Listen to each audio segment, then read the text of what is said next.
Mais dis donc, Bazé, c'est toi? Ah. Comment tu vas? Zoom. Oui. On dit quoi, ça va? Oui, ça va bien. C'est toi, je cherchais, je demandais à quelqu'un où tu habitais et tout ça. Et puis bon, Je suis dans le quartier, je suis juste à côté là. Tu es dans le quartier? Ah, d'accord, ok, d'accord. On dit quoi? On dit rien. Dieu merci, tu nous reviens de loin là. Oui, bien sûr, je viens de loin. Eh bien, ça va? Oui, ça va, par la grâce de Dieu. D'accord. On se maintient. Tu sais, je voulais te demander quelque chose. Oui. Toi, tu es journaliste. Oui, en fait, je travaille dans un organe de presse. Mais pourquoi souvent vous écrivez très mal sur nous les artistes? En fait, on vous a fait quoi? C'est pour ça même que je suis venu te chercher. Pour te demander pourquoi vous faites ça sur nous. D'ailleurs, viens. Viens.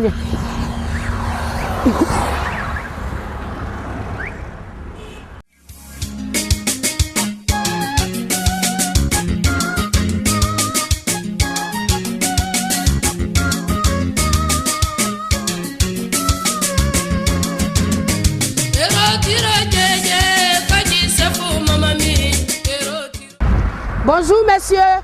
Bonjour tout le monde. Bonjour. Comment ça va? Comment ça va? Je veux juste m'asseoir dans vos fauteuils là. Je veux ça, c'est plus beau. Ou bien le bleu est beau. Comment tu vois Zoom? C'est quoi? Bon, ici c'est joli. Ce décor est beau, non? Ça fait un petit salon. D'accord, donc on s'assoit. Moi je m'assois dans le divan et toi à côté. Ok, sans problème. Pas dans le divan avec moi. Tout comme tu es mon aîné, donc c'est pas normal. Oui, bien sûr. Ouh, mais c'est joli. Ouais. Ça coûte combien ça?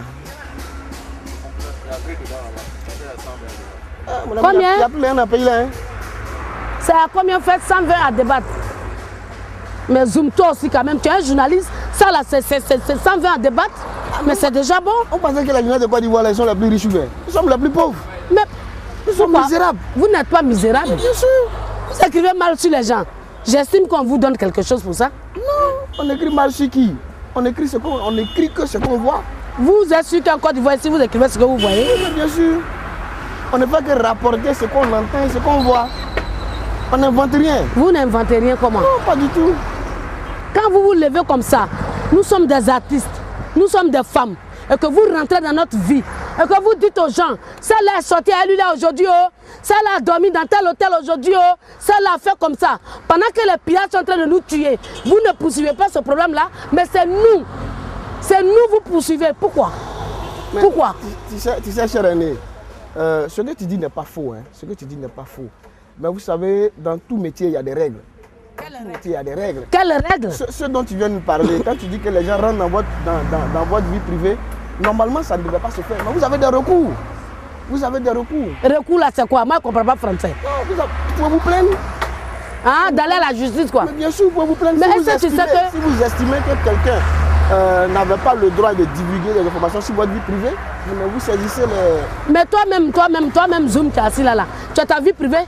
Est-ce que nous, un jour, on a chanté ta vie privée dans une chanson ou on a fait théâtre sur ta vie privée un jour? Non, mais ton métier et le mien sont différents. Moi, mon métier, sinon le métier de journaliste, c'est d'informer la population, l'opinion publique. Donc tout ce qui est comme fait, mais quand un journaliste là, il exploite au maximum, c'est son métier. C'est pour vendre vos journaux, c'est tout. Mais c'est son métier, c'est oui, ça. Mais le problème mais le métier également a des règles. Quelles règles le métier a? Le métier a des règles. Non, attends. Nous sommes traumatisés. L'Ivoirien ne connaît pas la guerre. Hein? L'Ivoirien ne connaît pas la guerre. Aujourd'hui, vous vous levez le matin, vous dites oh, la Côte d'Ivoire sera attaquée à minuit. Vous mettez sur les journaux. Nous sommes déjà traumatisés et vous nous traumatisez. Et de quel droit? Mais est-ce que ce n'est pas du devoir du journaliste d'informer le peuple? Est-ce que vous allez vraiment à la source? S'il a une information... Attendez, quand vous prenez un journal, et puis on vous dit, dans tel article, on va attaquer la Côte d'Ivoire à 18h. Celui qui a dit qu'on va attaquer la Côte d'Ivoire à 18h, là, il donne des éléments d'information. À vous de faire l'analyse pour voir si ce qu'il dit est vrai ou faux. Ah, voilà, je commence à comprendre. C'est-à-dire que nous, que vous informez, on doit se fatiguer, se tuer pour savoir si c'est vrai ou faux. Non, ça ne veut pas forcément vous tuer parce que un journaliste, avant de dire quelque chose, ça vous n'allez jamais, non, je te coupe. Non, pas du tout. Non, je te coupe net. C'est parce que vous ne partez pas à la source. Non, pourquoi pas? Vous ne partez jamais à la source. Pourquoi pas? Moi, j'ai vu des articles sur moi où on ne m'a même pas demandé. Mais justement, ça, c'est une erreur. c'est une erreur.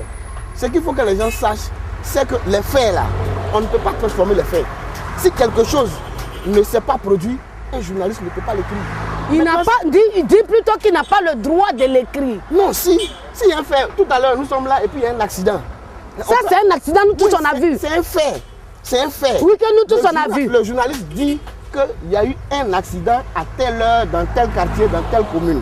Oui, mais maintenant, allons-y. On prend 3 organes différents. C'est dans le traitement de l'information de l'accident qu'il y aura des différences. Il y a un journaliste qui dira que non, c'est plutôt le chauffeur-conteur qui n'a pas raison. L'autre dira non, que c'est plutôt le chauffeur de Woro Bleu qui n'a pas raison. Mais la vérité, les faits, c'est qu'il y a eu accident. Mais c'est dans le traitement de ces faits qu'il y a la différence. Dès qu'il y a un accident tout de suite, c'est 2 Woro qui se sont cognés. C'est-à-dire quand on dit Woro en Côte d'Ivoire, c'est les taxis communaux. Et donc là, vous allez dire maintenant que non, c'est le grumier qui a cogné un personnel. Ça, c'est votre boulot. Non, ça, c'est pas du journalisme. Ça, c'est pas du journalisme. Mais nous, on ne connaît pas ce que vous faites. Le journaliste est sur le terrain, il y a un accident qui se produit. Les faits, c'est qu'il y a eu un accident. Maintenant, c'est dans les commentaires qu'il peut y avoir des différences. Il peut y avoir des différences. Parce que chaque journaliste, il y a plusieurs organes, chaque journaliste va interroger les témoins en fonction de ce que les témoins Est-ce que vous partez sur le terrain pour interroger les témoins? Mais bien sûr. Vous partez sur le terrain pour interroger les témoins? Mais bien sûr, ça se fait. Hein? Ça se fait. Non. Est-ce que vous avez le temps d'interroger les gens? Ça se fait. Quand il y a un accident tout à l'heure, si les journalistes viennent, ils vont interroger les chauffeurs, ils vont interroger les témoins, interroger les sapeurs-pompiers, interroger le corps médical. C'est en fonction des informations. Ça, c'était avant. Non, ça se fait toujours. Non. Non, ça se fait. Ça se fait plus. Si, je pense bien que ça ne se fait plus. Vous dites des choses qui ne sont pas bien. C'est pas bien. Vous voyez, nous sortons de la guerre. Oui. Moi, je suis resté à Yopougon. L'enfer de Yopougon, j'y étais. Je n'ai pas bougé parce que je n'ai pas les moyens d'aller dans un pays comme les autres sont partis. Je suis resté chez moi et je suis en bordure de route. J'ai entendu toutes sortes de bruits. J'ai tout entendu. Et même ce matin, je suis en train de faire des réparations dans mon bureau parce que je suis dans une ONG. Le menuisier ne m'a pas dit qu'il allait maintenant taper sur le gros clou là pour enlever la porte, déplacer ma porte. Et quand il a tapé, j'ai sauté, j'étais effrayée, mon cœur battait comme ça. Donc j'ai entendu tout. À Yopougon, j'ai entendu un bruit de fusil que je n'ai jamais entendu jusqu'à ce que la guerre finisse aujourd'hui en Côte d'Ivoire. Tu comprends? Oui. Donc on est déjà traumatisé. C'est-à-dire que le peuple ivoirien même, on doit s'asseoir, le prendre un à un avec des on dit quoi, psychologues ou bien psychiatriques ou bien je sais pas quoi, pour les interroger, pour parler un peu avec eux. Parce que les gens en ont besoin. Et un matin, je me réveille, je m'en vais titrologuer, on me dit la Côte d'Ivoire sera attaquée dans 24 heures. Qu'est-ce que je fais? Qu'est-ce que moi je fais?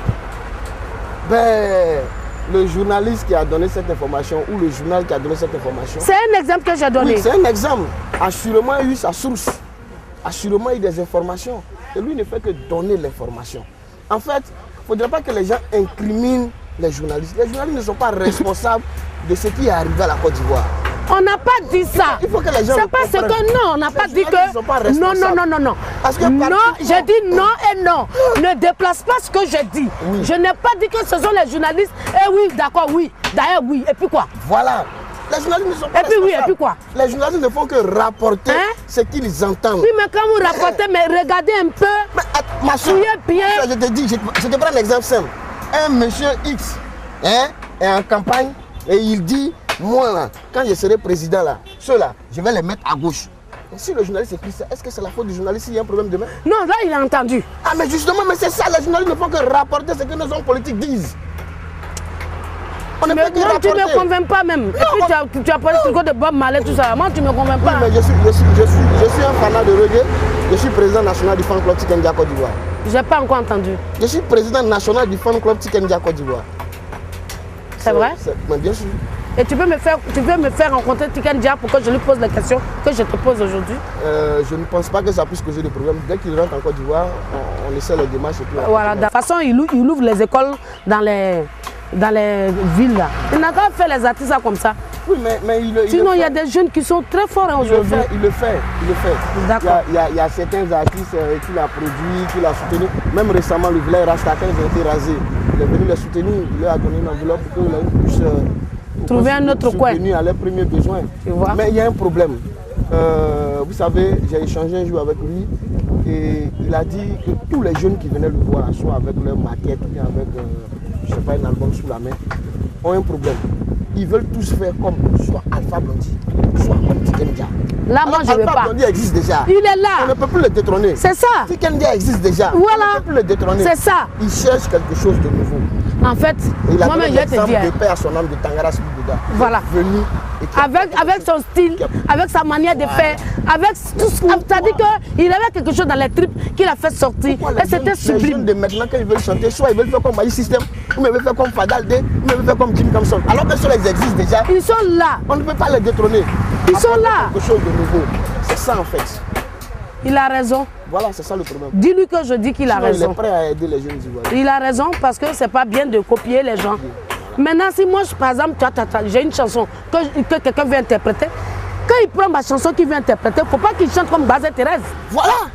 Ça y est, tu prends la chanson, tu prends le texte, et puis tu envoies une autre mélodie. En ce moment, on dit voilà quelque chose qui sort de quelque chose. Voilà. Mais tu prends la chanson de Gagui Seli. Tu es là. Et tu fais du copier-coller. C'est ça Gadi a chanté. Toi tu apportes quoi? Toi tu as apporté quoi? De nouveau de plus.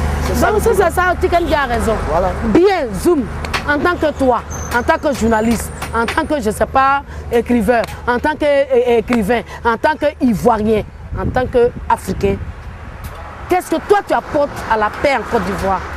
Qu'est-ce que toi tu fais pour qu'il y ait la réconciliation en Côte d'Ivoire? Je voudrais d'abord faire il faut aller vite. Hein.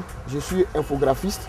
Tu es c'est quoi? Infographiste. Ça veut dire quoi? Je me charge de l'habillage du journal. Ah d'accord. En fait, la mise en page, la disposition des photos, des textes, des couleurs. Ah d'accord, c'est comme par exemple, si moi je dois me maquiller, tu me dis mets crayon là comme ça, mets crayon là comme ça, mets sous tes yeux, mets sur tes lèvres, c'est ce que tu fais. Voilà. Ah d'accord. Maintenant pour revenir. Sinon c'est un autre lieu, tu es esthéticien. Voilà, c'est ça justement.